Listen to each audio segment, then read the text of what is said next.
Welcome, I'm Dr. Saida Desile, and this is Redefining Femininity, an interview series with people from all over the world. Today, my amazing friend, and the person I'm going to interview, is right here local to me. So we're both in California, which is exciting. John Wineland, I forget when and how we met, but you've been very dear to my heart, especially the things that have been going on with your daughter. I feel incredibly intimate with you, and it feels like an utter privilege to have you here and be a man's voice in this conversation, because there's not many and we need to hear from the men. So I just want to take a moment and read a little something about you, then we'll jump in. John Wineland is an LA-based speaker and teacher leading men and women in the practices of embodied masculine leadership, spiritual intimacy, and sexual polarity. So welcome, John. Thank you. I'm glad to be here. Happy Sunday morning. And I think the first time we met was I had you come and do a session for a women's group that I was running last year. And you crushed it. So thank you. That was the first time we met. Yeah, that's amazing. So John, you're a very embodied man. You lead a lot of people. I'm curious what femininity means to you personally at this time. Okay. I tend to look at masculinity and femininity as transmissions of ways of being. And so, femininity to me is the transmission through a body of feminine essence, which I would define as the energy that moves through the heart. So it's basically love energy, light energy moving through the heart. And this could be through a masculine body, through a man's body, it could be through a woman's body. Gender is not really important, but the transmission of femininity is the embodied, experience of what I would consider to be the universal feminine, which is rooted in love. I love that. Thank you.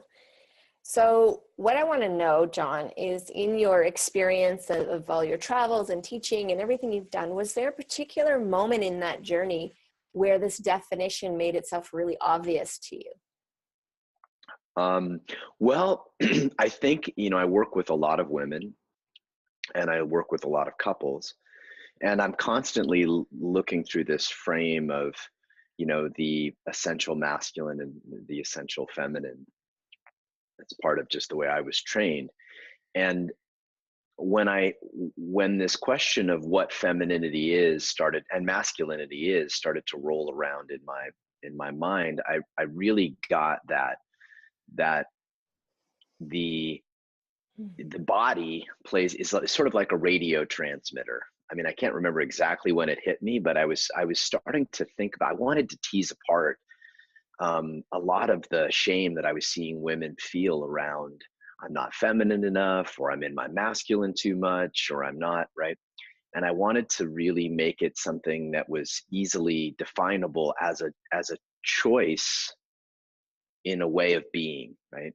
And so femininity exists in all of us, right?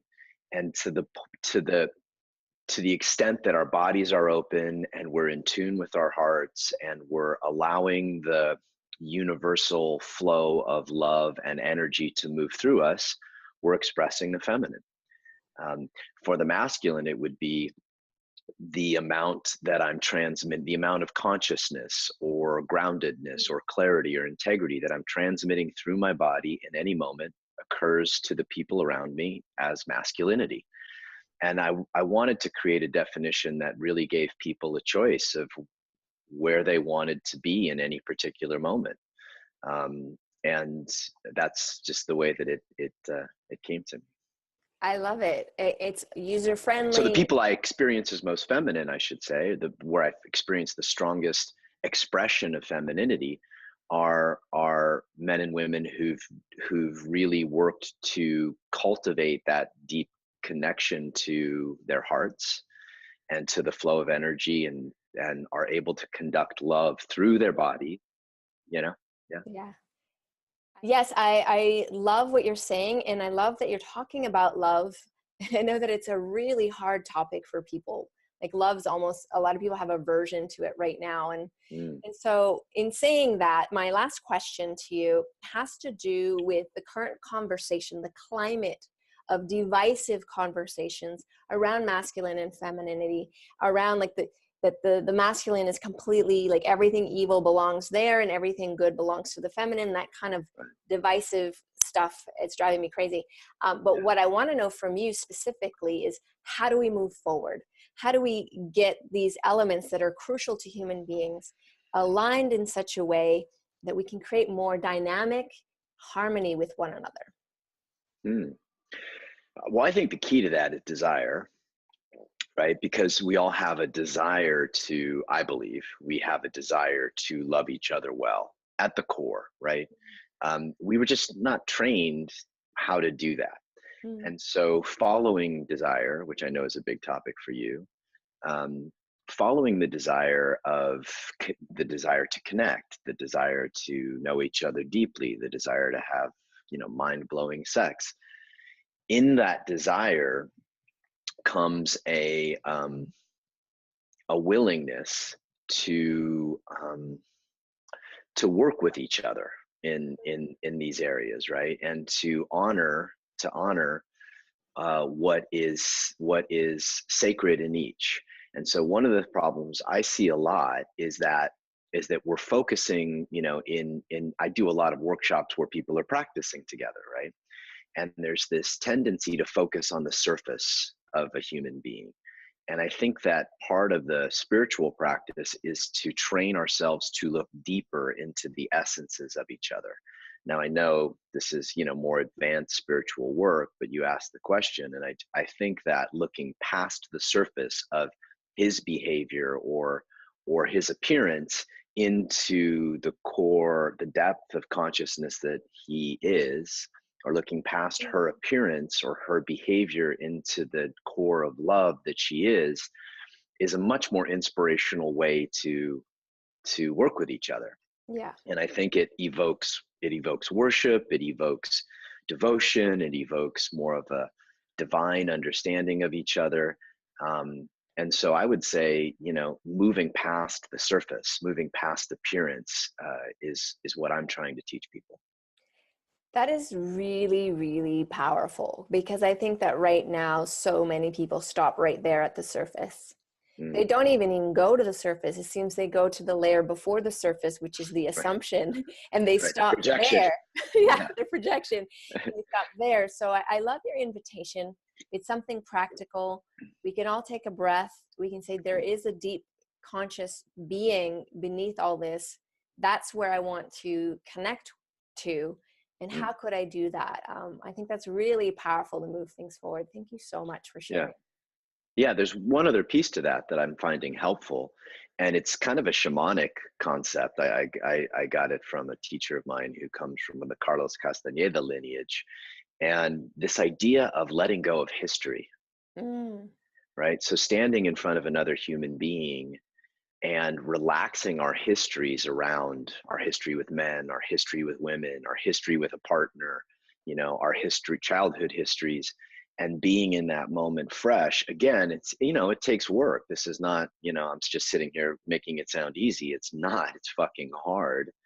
And, but relaxing history helps us get to that space of having the kinds of connections that I think we're talking about here. Absolutely. I really, really love that too, because the truth is, everything that has come to pass, although we do need to acknowledge it and see it, it's done. It's done. There's no life in that. And so the life is in what's possible. And that, I feel, at the start of the conversation, you were saying it's, it's important to have this connection to love. And I think the things that really deeply matter, they need to lead and not the history. That's what I'm hearing from you. And I find it really exciting. So just want to make sure I'm hearing you correctly. Yeah, yeah. Well, if I'm leading my relationship from my masculine, right? That's just the way I like to look at it. Then I'm leading from consciousness. I'm leading from the infinite. I'm leading from that part of me.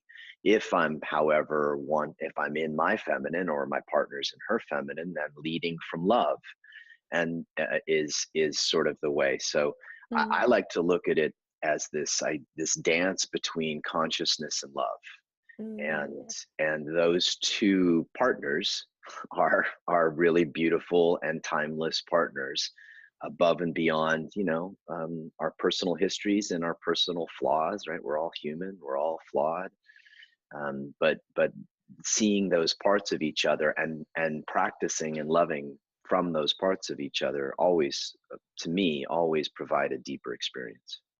yeah, absolutely. And I think for people who have no idea what these concepts are, or they've never done like never even meditated, for example, or they've Right. never actually taken the full responsibility of all that which has emerged in their life, these could be difficult ideas, but also it's an invitation. You're not saying this is how it is. You're saying, hey, there's something more to what's going on here. Mm, mm, And yeah. instead of just focusing on what's not working, let's have a look at maybe there are things that could possibly work.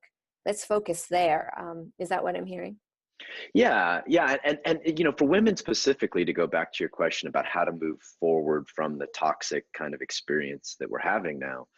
I mean, look, I've said this before. Women have every right to be angry.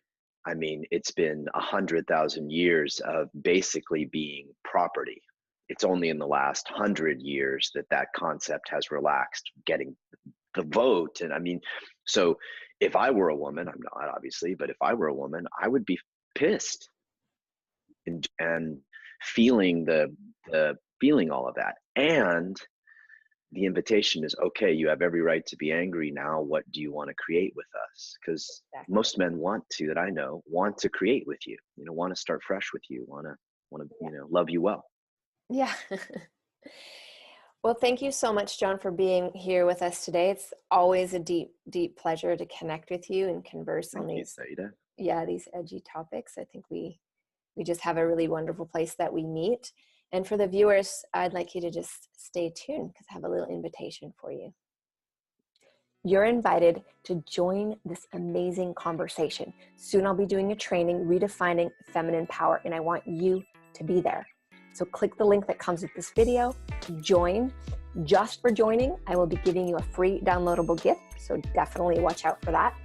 And if you can't make it at the time that the training is happening, don't worry. Because you've signed up, we'll make sure you get the replay. All right. So all you need to do is just click on the link, join the conversation, and let's redefine feminine power together.